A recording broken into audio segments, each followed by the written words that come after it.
So, as a part of volleyball team since I was elementary, I chose one motor skills which I considered myself proficient in receiving the ball in volleyball game, which also said also by other people. Then, I named 5 of the motor abilities that would be most important to perform skillfully. At the motor skills, then, for each ability, I rank it from 1 to 5, which I considered as 1 as very low ability. The 5 is high ability. To perfectly perform and perfectly receive the ball, you need power. Power, I rank it 5 as a high ability because I performly give all power I have to hit the ball, to back and give to the other opponent. Next is control. I rank it as 4 because receiving the ball needs control to hit it. If the ball needs a high or low hit, as a player, it is important to remember that to give the ball into the other opponent without crossing the line. It is one of the technique also in volleyball to find a place that has no player to get a points to win the game.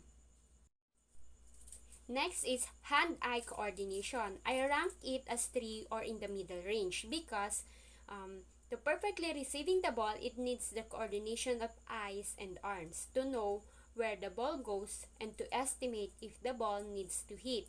I rank it in the middle because sometimes there is a time that I fail, that I thought the ball would go to me but to someone else. Next is speed. I rank it as next to the last or 2 because I perform it as much as I can because I know that I am a kind of player who always chasing the ball. But there are some instances even I want to chasing the ball, I am lack of speed to receive it. Then lastly is the multiplanar movement or movement in all direction.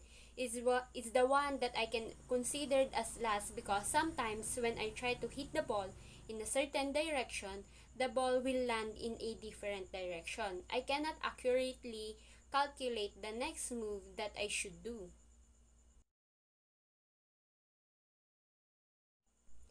The motor ability that I am not skillful is overhand serving in volleyball. The abilities that I rank is first is the coordination. I rank it as 5. I cannot follow the movement of the ball but my hand could not react easily to hit it. Next is balance. I rank it as 4. I could balance myself easily but I could not properly hit the ball when I serve it. Next is power. I rank it as 3 because my power is not enough. Yes, I noticed that there has a big difference because there are difference and similarities that abilities to the other side of the court. But if you are proficient, the abilities you perform is easy for you to perform it. But if you are not proficient, the strength is especially hard in my for you to perform it. That but the practice makes it perfect that you learn from then it. Then the last is timing. I rank it as 1 or last because I could not react to the right timing. So, I end up to hitting the ball too early or too late. Yes, I noticed that there has a big difference because there are difference and similarities that abilities we perform.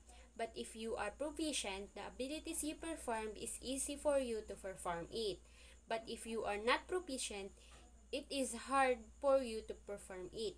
But practice makes it perfect that you learn from it. For me, it has a big influence because we know where we are proficient or not proficient abilities we belong. Because all of us are unique or have different abilities that gave to us. But the activities we generally avoid, it influences too for me. Because if you apply the things you know like abilities you perform, then apply it to the activities you avoid as if you have and have something to learn and apply.